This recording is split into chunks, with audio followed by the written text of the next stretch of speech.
Hi there, it's Diane Evans here with StampinWithDiane.com, and I'm an independent Canadian Stampin' Up demonstrator.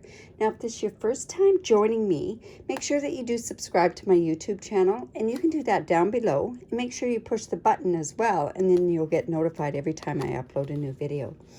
So today I'm doing a card that I actually had to do for a blog hop, and it was, the theme was Red Hot Love. And it was supposed to be using different shades of red. Well, the Stampin' Up colors to me do not really work that well together with shades. There are ones that you can use. However, for the effect that I wanted something shiny. And the only thing that we had shiny was actually this Love You Always Specialty Designer Series paper and the foil sheets that are there. So got a little bit of a rebel, and I went with pink. And pink is a shade of red, so we actually are okay to go ahead and use that. So that's what I'm using today. I'm using, like I say, this Forever and Always bundle. Remember, when you do buy a bundle, that you do save 10% with it. And this I'm actually going to make into an anniversary card. I'm not going to make it into a Valentine's card. So let's get started on there. We're also using, like I say, these dies. I'm using this heart die here, and I'm also going ahead and I am using this banner here as well. And then we're going to use these as well. So I have my cardstock cut out for me, and I'm using Rococo Rose. Now this is 5.5 by 8.5, scored at 4 1/4. And what I'm just going to go in with my bone folder, and let's get that good and scored up.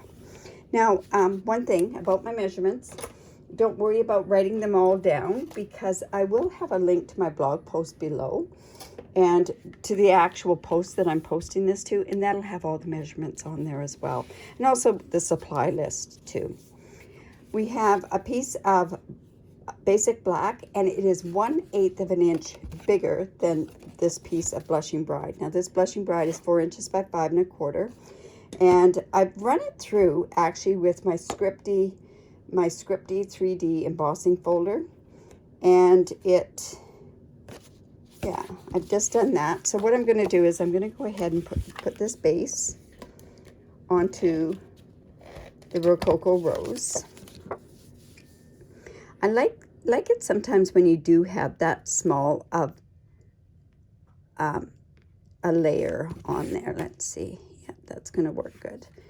And then I'm going to come in, and I'm just going to use my liquid glue on this, just because it does give me a tiny bit of wiggle room, and also it's an embossing folder, so it'll make it stick a little bit better.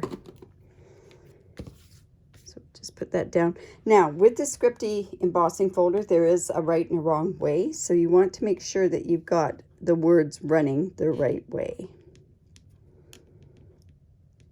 So, there we go there. Now, what I've done is I've gone ahead and I've cut out my heart already, and I've cut it out with the specialty paper, and this is the Rococo Rose one.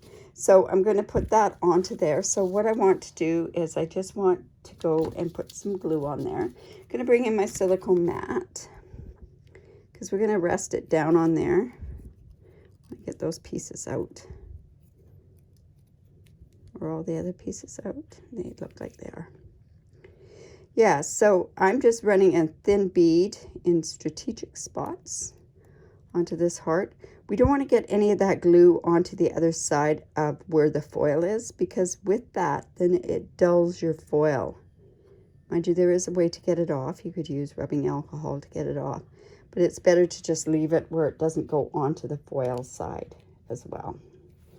All right, so I'm just going to leave that until that gets set just a little bit. Now, another thing that I want to do is I want to cut these little flowers, because they actually will fit onto there.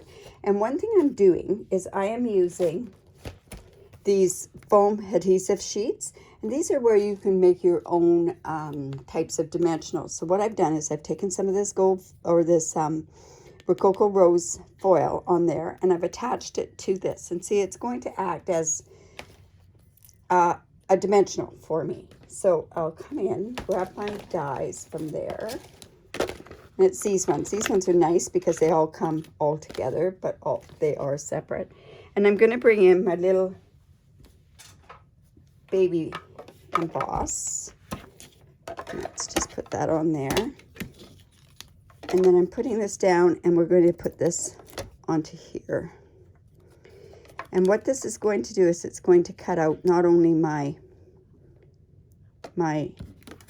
the colors, but it's also going to cut out that foam adhesive sheets so that I've got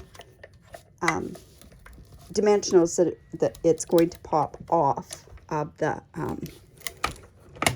that heart there. So I'm going to run it through twice because it is a thicker layer. There we go.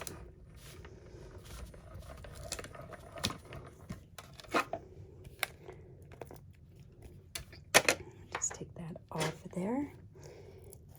And I probably have this stuck on there a little bit because some of that foil is stuck onto that plate there. All right, so we'll just take these off.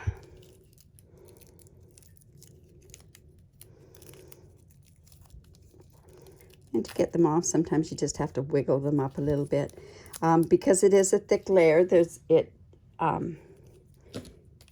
you're going to have to pop some of these out on there. And it will take a little bit, but trust me, the result is how we want it to be. Let's see if I'm going to be able to. So I just want to take some of that off. Now, normally with these foam adhesive sheets, you wouldn't do something that's as intricate as this, but I also don't want to be I want it popped up, and that's going to be really difficult to pop that up. So I'm taking that backing off. Let's see how we do with that.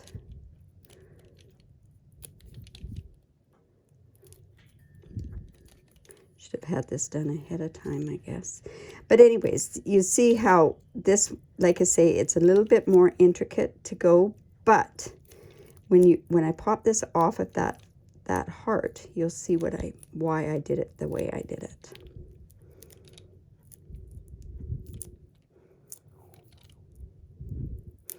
Got all the sticky on me. All right.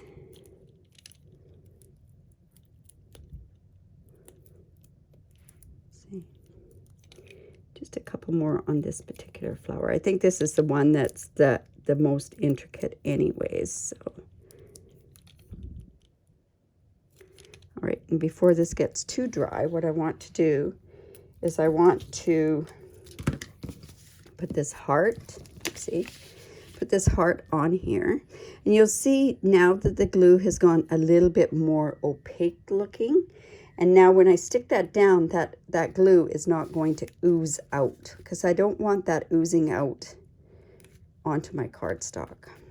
So I can press it down really good there, and then it's not going to get too affected. Now, I did cut one of the banners out. I cut it out of the foil, and what I want to do is I want to have this banner go like so across here. So now I can figure out where these flowers are actually going to go onto the card. So this one is going to go right down here.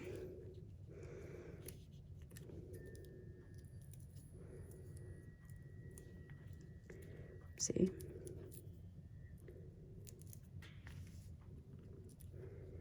And you'll see that's where it's popped up. And then I'll take these ones as well. This one will come out a little bit easier.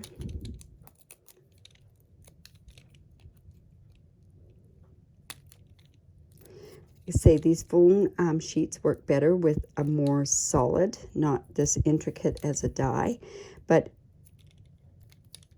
it also, because it is a intricate die, I can't really use dimensionals to pop it up. So like that's the reason why I've gone ahead and done this way. All right, so now that flower is going to go right up here.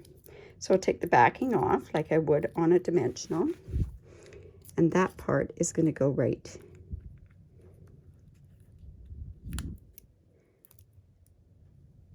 here. And you see why I did it that way, right? Because I want those to pop off. And again, we just have to struggle with this a little bit.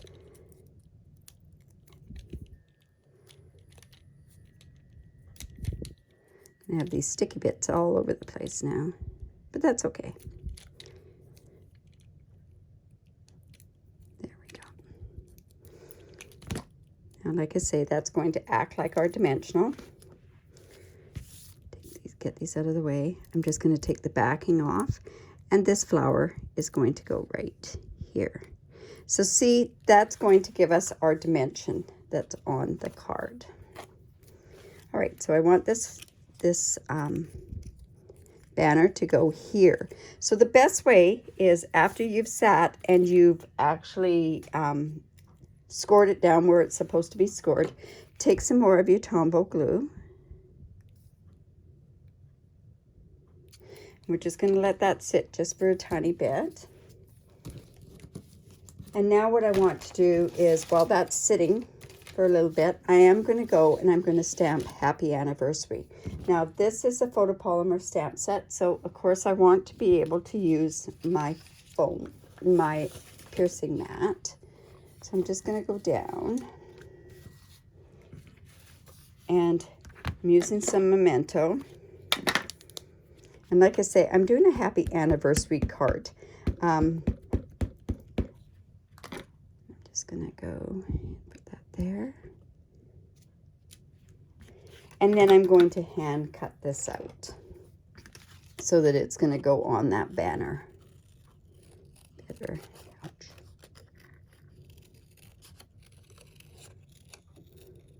Oopsie.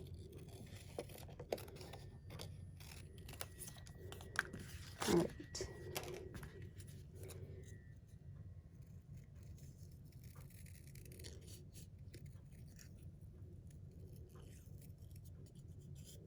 And just say we're just cutting this out, and then we're also going to, we don't need any more pop-up off of there, so all we're going to do is we're just going to glue that on there. So let's bring this back in. Now I've got this where the banner is going down.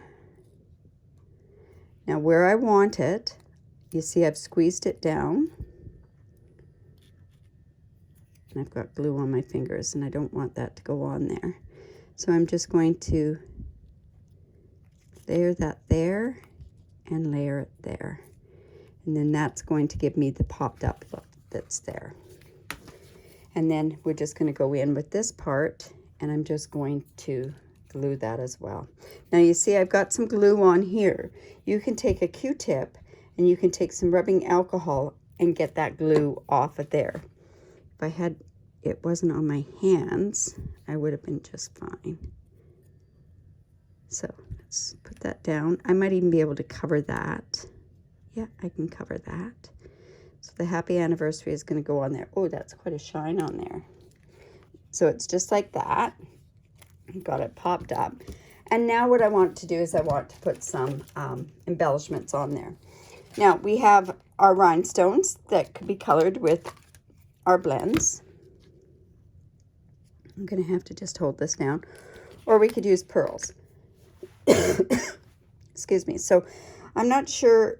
I think maybe what I might do, this is quite shiny. Let me just see how that looks with a rhinestone on there.